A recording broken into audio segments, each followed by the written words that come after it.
What's up, guys? Welcome to another episode of the E30 M3 S54 project. My name is Frank from Garageaholic, and today we're going to be doing something very specific. In fact, what we're going to be doing in future videos is making each video very specific to a particular subject matter.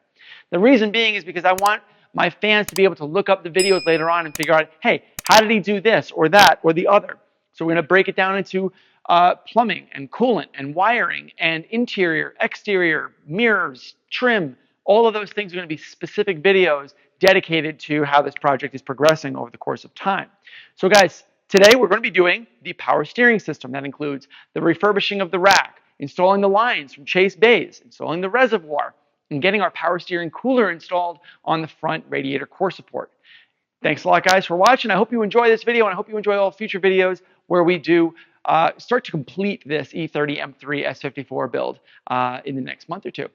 Thanks, guys. Thanks for watching. So this is the Chase Bays S54 power steering kit.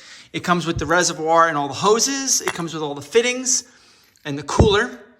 I've got my rack right there, which is in desperate need of refinishing. So we are in the process of getting that refinished. So it's gonna look really pretty when it's done.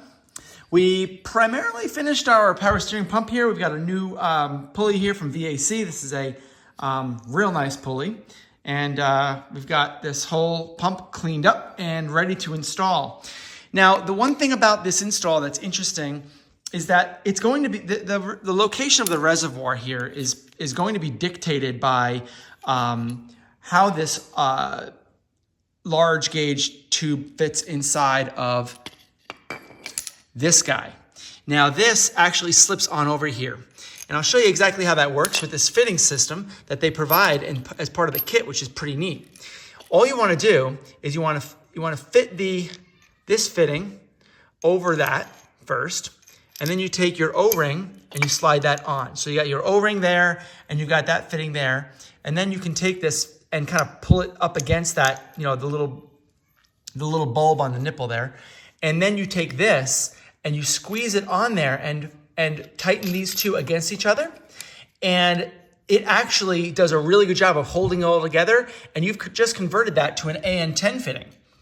Now, the way that works is that this is gonna then get tightened onto this, and that is gonna show you or dictate where this reservoir ends up living, and there is a bracket that comes with this kit, and that bracket is right here.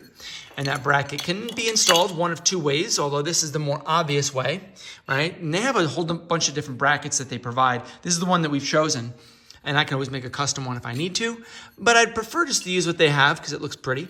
And that guy's gonna get installed there, and that's going to allow us to install this anywhere along, you know, wherever we find is a convenient location. We can always install it here, which I don't really prefer, but that would actually help to dictate height. So I'm not sure if I want to do that quite yet. Actually, I can even install it like this too. But I think that this is the best way to do it, either like that or like that. So having said that, I think that's a long-winded setup here, but what we need to do is we need to install the pump, and then we need to install the reservoir, and then we install the power steering cooler. And then we install the rack, which of course has fittings on it as well that are located right in there for installing. And I'm a little nervous about having a little extra tube here, but I think it'll be okay in the long run.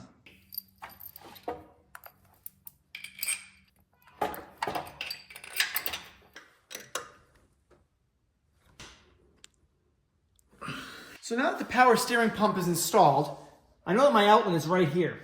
I have a bracket here that needs to be bolted up from here to over here, and I know that's coming in the mail, so I'm not worried about that right now, but I do know I need to make the provisions for it.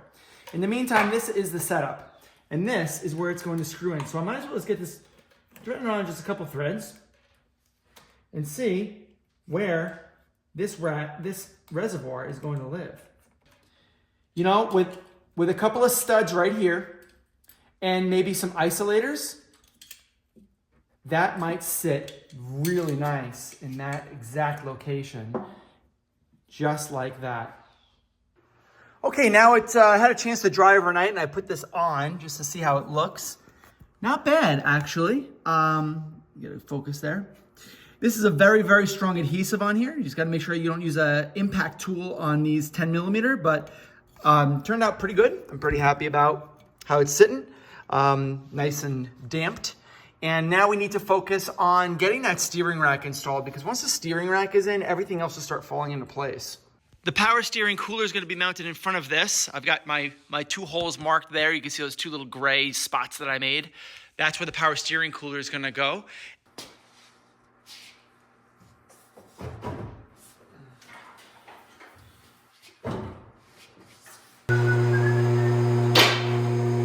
So you can see I've marked my 2 holes that I need to put nut inserts in right here. Although it looks like they're a little bit off, so I might just push them just a little bit, but I wanted to make sure that I got the general location that doesn't interfere with the bumper and allows this thing to sit nice and free. So now what we're doing is we're trying to find the center hole on our core support relative to that center hole that's there. So we want to try making sure that the power steering cooler is centered. And we're using an Astro 1427 nut driver. This is a rivet nut driver, hand operated, and it allows us to basically install blind nuts into any type of steel. It's a perfect tool to use. It's very cheap. It works very well, and you can use a number of different thread sizes. So I've got my 2 nutserts in, I got my 2 M5 bolts, and this thing is not going anywhere. So now all we need to do is put our lines in and see where the lines actually snake around here to not only our pump, but also our rack. And now it's time to start getting our lines on. Now that this is completely installed, and actually it's on our final installation, we're not gonna be taking it off, we need to put our lines on. And this is the way that they've designed these lines, is to fit basically one on this side, it's supposed to loop back around. One of these goes to the rack, and one of these goes to the reservoir. Just not sure which yet. That means that this one here must go from the cooler to the reservoir. All right, so now it's time to tighten these guys down. And when you do, you always want to make sure you're counteracting this. You don't want to tighten just on that. So you counteract on that, and then you tighten like this. And you don't want to go crazy with the torque, just enough. This is all low pressure, this is not high pressure stuff.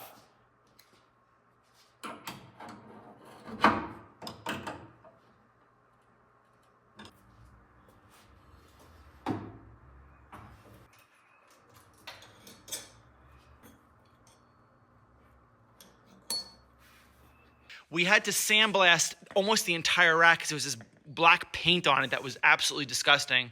So we ended up blasting all that off. I took all of the hoses off, and we are going to be painting and clear coating the body of this. So here's our steering rack, and it is basically been completely blasted and ready for paint. We're gonna actually do an aluminized paint with a professional 2K urethane clear coat on this. And then when we do that, we're going to remove some of the hardware that's actually holding this in place, and we're going to be zinc coating that hardware. So this is going to be a really nice bright silver rack with some CAD plated hardware. So it'll look really, really slick. So I'm excited about getting into this, and let's start painting it. Everything is disassembled. Now it's time to paint. Okay, so now that we've finished our priming, we've got our self-etching olive drab primer on there, and it's fully coated to everything that we want to coat. We're gonna be using an Alumablast spray paint. This is a pretty tough spray paint. It's a metallic aluminum. It's going to bond really well to that self-etching primer. And we're gonna be putting numerous light coats on it. It's gonna give it a really nice metallic aluminum shine. It's gonna really pop. And then we're gonna encapsulate the entire thing with a nice coat of shiny 2K polyurethane clear coat. All right, this is looking really nice. Very nice coating. What I'd like to do now is do the clear coat. And this is a 4-to-1 mix of a polyurethane clear coat. And it's gonna lay on really nice. I should lower the pressure a little bit. And then I'm just gonna do a couple coats on that until it's nice and shiny. And it's also gonna protect it as well. Once I do that, I'm gonna take this hardware off. Everything else is already covered with the plug, so I'm good there. This hardware is coming off and it's gonna get zinc plated, and so is this little bit of kit down here that's gonna get plated as well. And then I'm redoing the tubes over here, so all that's gonna get redone as well. So it's gonna be a really nice looking set when it's done. All right, this thing is cleared and it is nice and shiny. I took off the hardware there and underneath here, and I've started working on the zinc coating. I cleaned up the parts really good. Ooh, let's focus that. I cleaned up the parts really good, and I wire brushed them. What we need to do is degrease them. It's just basically these two parts, essentially. We gotta degrease them, then put them in the muriatic acid, then rinse it off with distilled water right here. And then we put it in the plating bath. So this is actually a very straightforward thing. When it's done with the plating bath, then it'll be like a bright zinc color, like a silver color, almost like chrome. But we're actually not gonna do chrome. We're gonna do more of like a yellow zinc or a cad chromate. So we're gonna be putting it in a cad chromate bath. So this is the muriatic acid taking off all of the impurities from the metal and making it absolutely pure. So that when we put this in the actual chrome bath, or the zinc bath, it'll adhere really nicely and make it nice and shiny. Well, one of the things I realized was that one of these parts was actually aluminum. Therefore, you cannot plate aluminum. You can anodize it, you can't plate it. And here's what I've got. This is the aluminum part. So I decided that maybe it's better if I just polish it. So that's what I did. So I polished it up, put the rubber gasket back on there. The spring goes inside of here, and then you need to torque this onto the steering column that makes it just enough resistance. So we're gonna be putting thread locker on this as well, just to make sure that it actually doesn't come loose accidentally. But yeah, this guy's done. We can't plate it. Looks good though. So now we're polishing our high pressure lines. We're using like a steel rag first to get all the dirt and grit off, and then we're using our 8-inch polisher to really fine tune this and give it a really nice shine. These are steel tubes and they polish up really nice, and you can see here after we kind of buff it with our yellow rag how much they really pop. We've zinc coated our power steering line parts as well. And now we're assembling. So we got our inner and outer tie rods we're putting in. We got our brand new boots, and we're just basically assembling and tightening everything down. So this is a pretty straightforward approach to rebuilding your rack. You can see here we're doing it with, there it is. Okay, that's it. Okay, doing quicker than I expected. It's really nice looking. Everything is new. Everything is cleaned. Everything has been checked. Everything has been torqued. And I'm really excited to see how this thing fits in. So we've got the entire power steering system installed, except the column. We're gonna get to that later. But we got the rack installed. It's still nice and loose. We've got spacers at the top because this is an E36 rack. And with an E36 rack and an E30, you need to have your spacers in order to make up for that gap. We've got brand new inner and outer tie rods with boots, Oetiker clamps, and hardware. And we've got the rack exactly centered, and the wheel is exactly centered.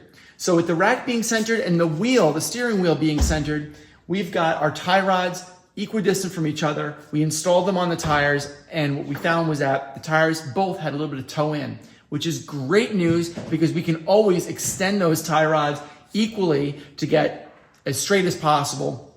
The steering wheel is straight, and then from there it's just fine tuning. So we know we have enough play on our threads on the tie rods to move that wheel, either of the wheels in and out to meet the needs of a nice straight steering system. There, basically. And this is like hidden.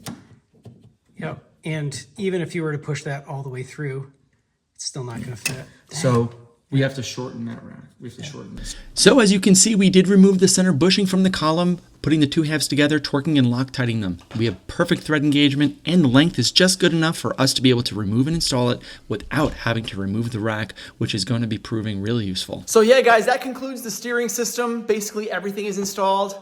Thanks a lot, guys, for watching, and I hope you enjoyed. Stay tuned for the next episode, which will come out next week. We're doing them every week now, so enjoy, and I hope you like and subscribe. Take it easy, guys. Later.